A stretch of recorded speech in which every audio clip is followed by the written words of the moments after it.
બહારથી એકદમ crispy crispy, અંદરથી એકદમ જાળીદાર સોફ્ટ નવો નાસ્તો. હેલો ફ્રેન્ડ્સ, હું છું શીતલ. તમારું સ્વાગત છે મારા કિચનમાં. આજે આપણે બનાવીશું અવાજ સાંભળતા જ તમને ખબર પડી જશે કે કેટલો ક્રિસ્પી છે અને અંદરથી એકદમ સોફ્ટ. ઈનો સોડા કોઈ પણ વસ્તુ એડ કર્યા વગર લીલા વટાણામાંથી બનતો નાસ્તો તૈયાર કરીશું. તો ચાલો બનાવી. એના માટે લેશું 1 કપ ફ્રેશ લીલા વટાણા. એને મિક્સર જારમાં એડ કરીશું. સાથે તીખાસ પ્રમાણે લીલા મરચાં તો મેં 2 લીધા છે. અને હવે એમાં એડ કરીશું થોડા લીલા ધાણા. જો તમને આદુ એડ કરવું હોય ને તો કરી શકાય. હવે આપણે એની એકદમ ફાઇન પેસ્ટ તૈયાર કરીશું. તો પાણી એડ કર્યા વગરની પેસ્ટ આપણે તૈયાર કરવાની છે. તમે જુઓ આ રીતની આપણે પેસ્ટ તૈયાર કરીશું. તો આપણી આ વટાણાની પેસ્ટ તો તૈયાર છે. હવે એક પેનમાં 1 ટેબલ સ્પૂન જેટલું તેલ એડ કરીશું. તેલ ગરમ થાય ને એટલે 2 ચમચી જેટલા સફેદ તલ અને તલને સરસ રીતે સાતરીશું. તો તલ તરત જ ક્રેકલ થવા માંડે છે, ફૂટવા માંડે છે, અને એટલે ગેસની એકદમ લો ફ્લેમ રાખવાનું, નહીં તો તલ ઉડીને બહાર આવશે. પછી જે વટાણાની પેસ્ટ તૈયાર કરીને રાખી છે ને તે બધી આ સમયે એડ કરી દેશું. અને થોડી વાર માટે આપણે એને રોસ્ટ કરી લેશું. તો અહીંયા સ્ટીલનું પેન છે ને એટલે નીચે બેસશે, ચોટશે, પણ થોડી વાર પછી એકદમ આસાનીથી ડિમોલ્ડ પણ થઈ જશે. તો આ રીતે એક સરખું આપણે એને શેકી લેવાનું છે. તો તમે લીલા વટાણામાંથી કઈ કઈ રેસીપી ટ્રાય કરો છો ને મને કમેન્ટમાં ચોક્કસથી કહેજો. અને હા, તમે મારી રેસીપી કઈ સિટીમાંથી જુઓ છો ને એ પણ મને જરૂરથી કહેજો, મને ખૂબ ગમશે. તો અહીંયા તમે જુઓ વટાણાની પેસ્ટ સરસ રીતે સતળાઈ ગઈ છે. તો આપણે એમાં એડ કરીશું 1 કપ પાણી. તો જેટલા વટાણા લીધા છે ને એટલું જ અહીંયા પાણી મેં એડ કર્યું છે. મિક્સ કરી દેશું. અને હા, જો આ નાસ્તો તમારે વધારે બનાવવો હોય ને તો તમે 2 કપ પાણી એડ કરી અને પણ તૈયાર કરી શકો છો. તો આગળ તમારે જે પણ આપણે રવો લઈએ ને એની ક્વોન્ટિટી પણ ડબલ કરી દેવાની. હવે બધું પહેલાં સરસ રીતે મિક્સ કરી દેશું. અને હવે આ જે વટાણાવાળી પેસ્ટ અને પાણી છે ને એને સરસ રીતે આપણે ઉકાળવાનું છે. જો વટાણાના કોઈ ક્રિસ્ટલ રહી ગયા હશે ને તો એ સોફ્ટ થઈ જશે અને પાણી ઉકળી જશે ને તો આ નાસ્તો સરસ એવો બનશે. તો હવે આપણે એમાં સ્વાદ પ્રમાણે મીઠું એડ કરી દેશું અને ફરીથી મિક્સ કરી દેશું. અને હવે આપણે આ પેસ્ટને સરસ એવી ઉકાળવાની છે. તો બસ 2 થી 3 મિનિટ આપણે આ રીતે છોડી દેવાની. એટલે આ રીતે ઉપર એમાં બબલ્સ થવા લાગશે અને આ રીતે પ્રોપર ઉકળી જાય ને બસ ત્યારે એકવાર પહેલાં મિક્સ કરી દેવાનું. એટલે જે નીચે બેઠું હશે ને બધું આસાનીથી ડિમોલ્ડ થઈ જશે. તમે જુઓ બસ હવે આપણે એમાં કોઈ વસ્તુ એડ નથી કરવાની. એડ કરવાની છે એ છે માત્ર ઝીણો રવો. તો એની પહેલાં ગેસની ફ્લેમ એકદમ મેં લો કરી દીધી છે. એટલે રવો મિક્સ થતાં જો સમય લાગે ને તો એમાં કોઈ પણ જાતના ગાંઠા કે લમ્સ ના બને અને તરત જ મિક્સ કરી દેવાનું. રવો છે ને એડ કર્યા પછી કોઈ જાતનું તમારે વાર નહીં લગાડવાની. થોડો થોડો એડ કરતું જવાનું, મિક્સ કરતું જવાનું. અથવા તો આ રીતે જો તમે એકસાથે એડ કરી દો ને તો ગેસની ફ્લેમ તમારે લો જ રાખવાની.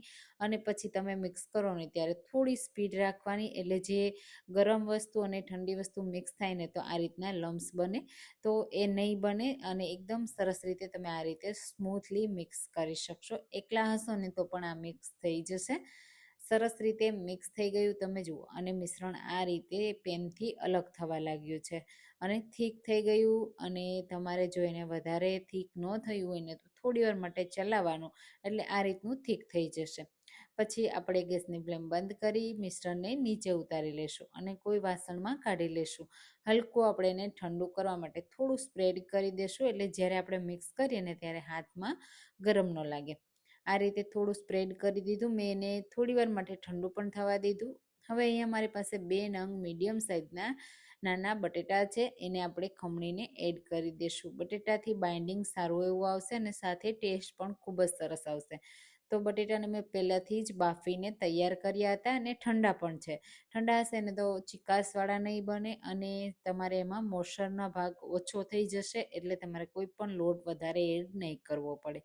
હવે હું અહીંયા થોડા ચીલી ફ્લેક્સ પણ એડ કરું છું અને સાથે થોડું આપણે ઓરેગાનો પણ એડ કરીશું અને 2 ચમચી જેટલો કોર્નફ્લોર કે ચોખાનો લોટ. તો મેં અહીંયા કોર્નફ્લોર એડ કર્યો છે. તમે એની જગ્યાએ ચોખાનો લોટ પણ એડ કરી શકો છો. મેંદાનો લોટ જો ખાતા હોય ને તો મેંદાનો લોટ પણ એડ કરી શકાય છે. હવે આ રીતે મિક્સ કરી દેશું અને જે રીતે આપણે લોટ બાંધીને તૈયાર કરીએ ને એ રીતે. જો બટેટામાં મોસળનો ભાગ વધારે હશે ને તો તમારે કોર્નફ્લોર કે ચોખાનો લોટ થોડો વધારે એડ કરવો પડશે. મારું મિશ્રણ પરફેક્ટ છે એટલે હું માત્ર 2 ચમચી જેટલું જ એડ કરું છું. હવે હાથમાં થોડું તેલ લગાવી દેશું અને નાની નાની સાઈઝના આપણે ડોનટ તૈયાર કરીશું.